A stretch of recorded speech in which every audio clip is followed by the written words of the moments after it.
Qarku i Shkodrës përballet me disa sfida në prag të sezonit turistik. Këto sfida kanë të bëjnë me menaxhimin e trafikut në Shkodër, nivelin e zhurmave për të limiteve në zonat urbane dhe plazhet, si edhe pastërtinë e plazheve që mbetet problem, sfida të cilat u evidentuan gjatë takimit të zhvilluar në Shkodër për masat gjatë sezonit turistik.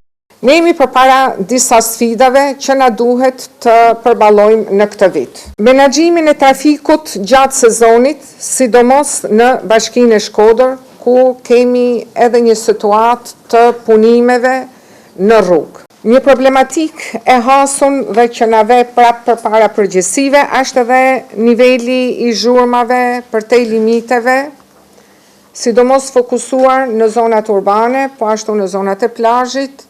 Pra duhet një institucionet përkatëse me pajisjet, nuk e di ku jemi se kemi patur defekte për sa i përket pajisjes konstatimit të asaj nivelit të zhurmave të lejushme.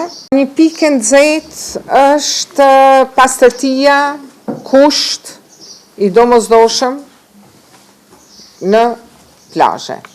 Jo vetëm në plazhe detare, po në të gjithë sipërfaqen e qarkut të Shkodrës nuk duhet të ekzistojë asnjë pikë inertesh, plera, pa pastërti, të derdhura jashtë kazaneve.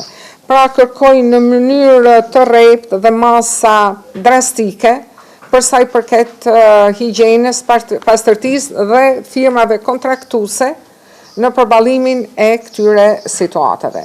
Mungesa vrojtuese në plazhe mbetet problematike, ndërsa shqetësimi janë dhe mjet lëndruese jashtë standardeve në Koman. Nëse ka pas përmirësime të ndjeshme, megjithatë mungesa e vrojtuesve në pikat e plazheve mbetet akoma një problematik që bata dhe rrezik për jetën e njerëzve, duke marrë parasysh numrin e këtyre vrojtuesve që duhet të mbulojnë. Certifikimin e tyre edhe është një problem që ka qenë i vazhdueshëm, megjithatë duhet të përmbushet si kusht i domosdoshëm bazë vendimit të kryeministrit. Një problematik tjetër është ushtrimi i aktivitetit të turizmit detar me mjete lundruese jashtë standardeve. Sidomos këtu kemi problematik Komanin, që me anijet lundruese për me shku deri tek Lumi Shalës. Kritik ndaj qeverisë ishte Feridri nga i zëvendës kryetari i Bashkisë PUK, ai tha si Milan Pasdore, ku në 2 vite nuk ka pasur asnjë investim në PUK. Ringa kërkoi që projektet që janë hartuar të marrin miratim dhe të mos mbesin e sirtare pasi PUK-a po braktiset. Unë do të pak të ato që ne na duhet që jemi lanë një firmë masdore se bashkitë paraforcë folën për investimeve edhe projekte të ndryshme që po realizohen në zonat e tyre, por që PUK-a realisht ne jemi për nga pikpamja mbështetjes me financime nga qeveria, sa i përket projektet të ndryshme që janë lidhur ngushtësisht me infrastrukturën, thuaj se janë zero.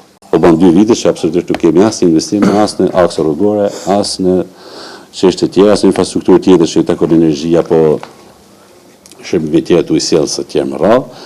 Kështu që përfitojmë rastin këtu që vërtet ato projekte që ne kemi hartuar qoftë për akse të ndryshme turistike që kanë impakt drejt për drejt. Realisht mos lënë ato projekte në përsëritje të Ministrisë dhe drejtorive të ndryshme në qendër duke marrë sërtar, por as sa mundur edhe ne të marrim atë pjesën që na takon, sepse ne shërbimin ndaj qytetarëve dhe të ngjarëm edhe shpresën këto të njerëz që mos braktisën, se bëll ashtu braktisën, por mos braktisën pa të edhe përmisa që po bëhen dhe kena mundësi që për të tërhequr. Gjatë takimit u evidentua dhe problematika me energjinë elektrike, sidomos në zonat e Bashkisë Malësia e Madhe.